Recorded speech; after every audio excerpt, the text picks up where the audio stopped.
If you sit down at any beach bar, coffee shop or co-working space in Thailand, you are surrounded by people who claim that they are never leaving. They will literally look you dead in the eye over a cold drink and say, "Mate, I am done with the West.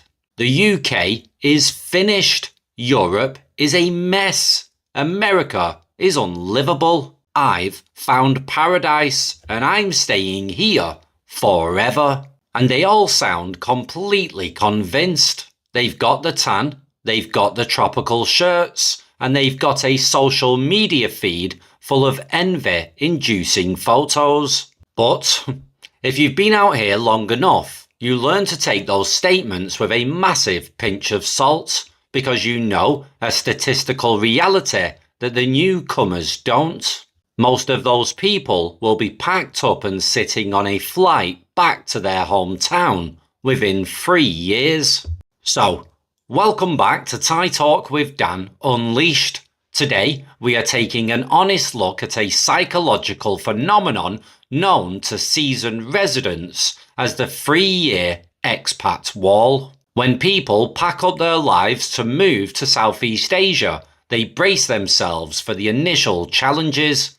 They expect the immediate culture shock, the language barrier, the erratic traffic, and the administrative headache of getting their first visa. They think if they can survive the first 6 months, then they're home free.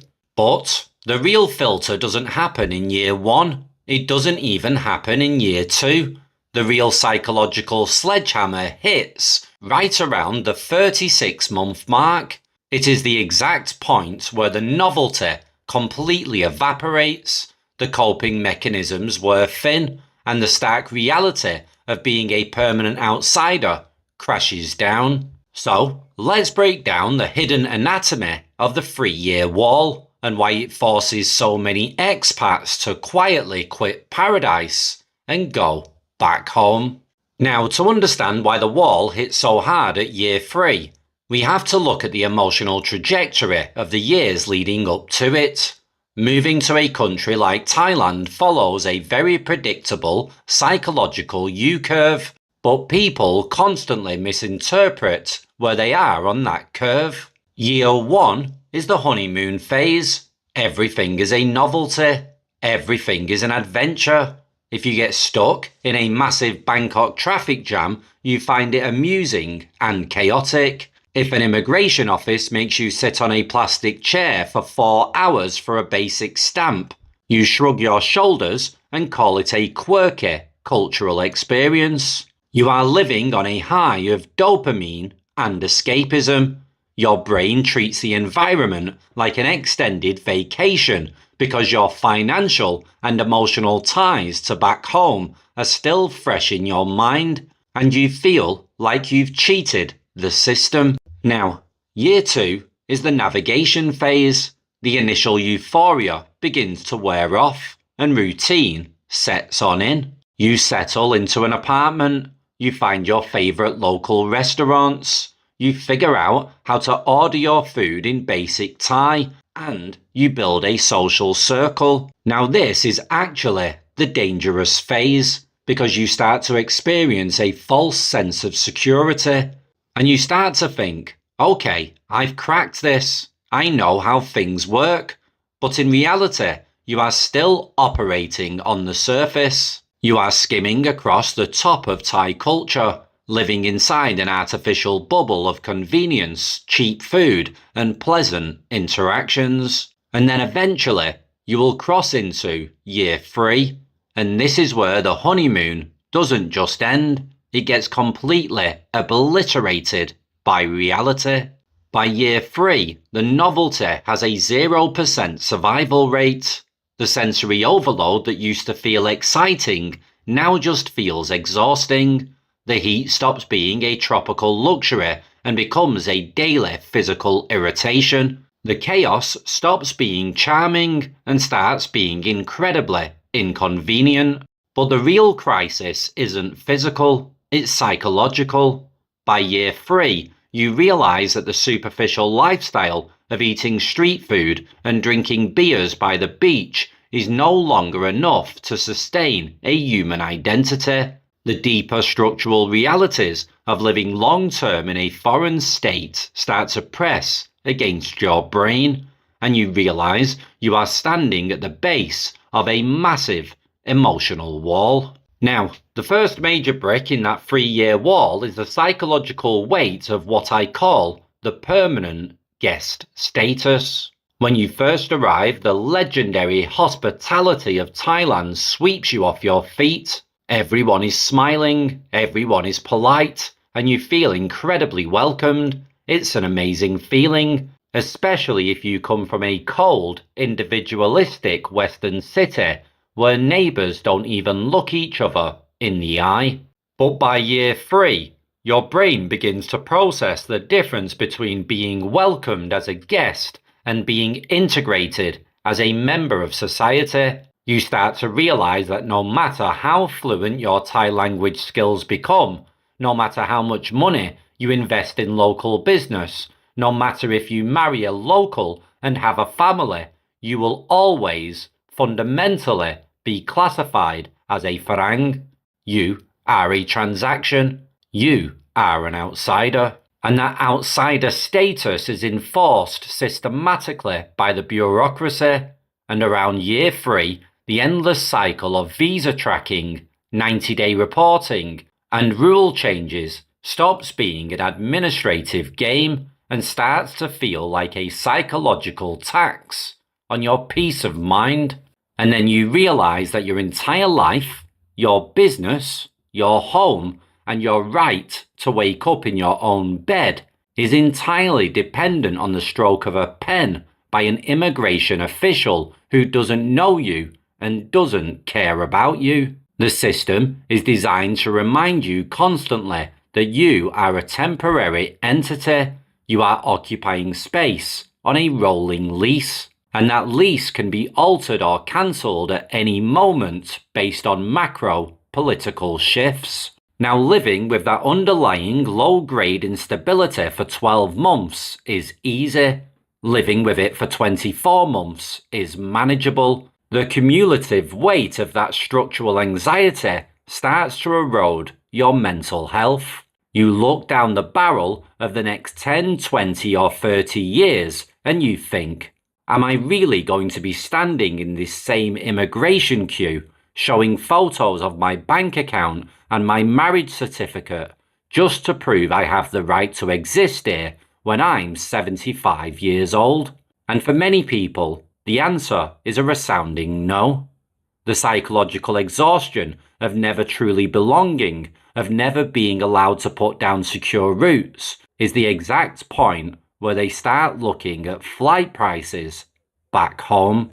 Now, the second major factor that breaks people at the 3-year mark is the profound structural loneliness of the expat social circle. Human beings are wired to need deep, stable, long-term social connections. We need people who know our history, people who share our cultural shorthand, and people we can rely on during a genuine crisis. But the foreign community in Southeast Asia is one of the most transient, unstable social environments on Earth. It is a rotating door of personalities. Think about the friendships you build when you first arrive. You meet other digital nomads, English teachers, retirees, or travelers, and you form close bonds quickly because you are all isolated aliens in a foreign land. You spend every weekend together, you share stories, you become a makeshift family. But go look at that original group by year 3. What happened to them? The digital nomads moved on to Portugal or Bali. The English teachers got burnt out by the low wages and went back to the UK to get a corporate job. The budget retirees ran out of cash or suffered a health scare and had to retreat to a Western medical safety net. By year 3, your social circle has turned into a ghost town. You have had to say goodbye to 5, 10, or 15 close friends. And after doing that dynamic multiple times, a form of emotional fatigue sets in. You stop wanting to invest time and energy into making new friends because you know the statistical probability is that they will be gone in 12 months anyway. So you pull inward.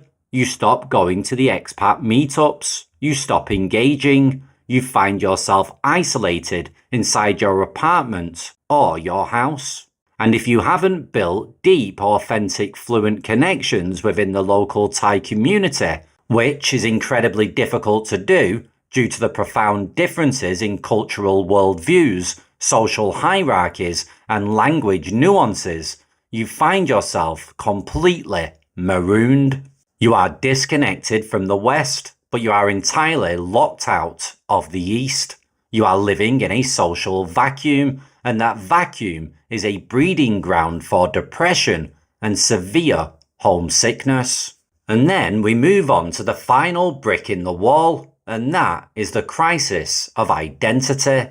Back in your home country, you had an identity built on your history. People knew what your profession was. They knew your family background. They understood your humour, and they recognised your competence. When you move abroad, your social currency resets to absolute zero. Nobody cares what your job used to be in London. Nobody cares what your family background is. You are reduced to your immediate physical presentation in the present moment. In the beginning, that is incredibly freeing. It's the ultimate clean slate, and you can reinvent yourself. But by year 3, you realise the shadow side of that clean slate. You are functionally invisible. Your deep competence, your intellect, and your nuanced personality are often completely lost in translation within your daily interactions. You spend your days communicating in simplified, broken sentences just to get basic tasks done. You begin to feel a strange regression in your own intellect. You miss intellectual debate. You miss deep cultural shared understanding, and you miss being recognised for who you genuinely are, rather than the role of the foreign consumer you are playing. And this is the exact moment you start to romanticize the West. When you left your home country, you focused entirely on the negatives, the high taxes, the bad weather, the political arguments, the stress. But by year 3 of the expat wall, your brain flips the script. Suddenly, you start longing for the things you used to take for granted. You miss the crisp autumn air. You miss walking into a pub where everyone understands your exact sense of humour. You miss the absolute psychological security of knowing that if you get sick, the state's hospital system cannot deport you or leave you broke. And the friction of staying in paradise starts to outweigh the friction of going back to reality. Is the 3-year wall inevitable? Does everyone who moves to Thailand have to face this choice? Yes, everyone faces the wall, but not everyone climbs back over it to go home. The expats who survive past the 3-year mark and go on to live healthy, content, decades-long lives out here are the ones who change their entire mental framework at this exact moment. They stop trying to play the vacation game. They accept they are permanent guests. And instead of fighting the bureaucracy or getting angry at the immigration rules, they learn to accept it as the cost of admission. They stop relying on transient expat relationships and focus on building quiet, stable, independent lives. They stop expecting Thailand to conform to Western standards of efficiency, and they learn the ultimate skill of Mai Pen Rai, not as a tool for laziness, but as a shield for their own mental peace. They climb the wall, look at the reality on the other side, drop the fantasy, and choose to stay anyway.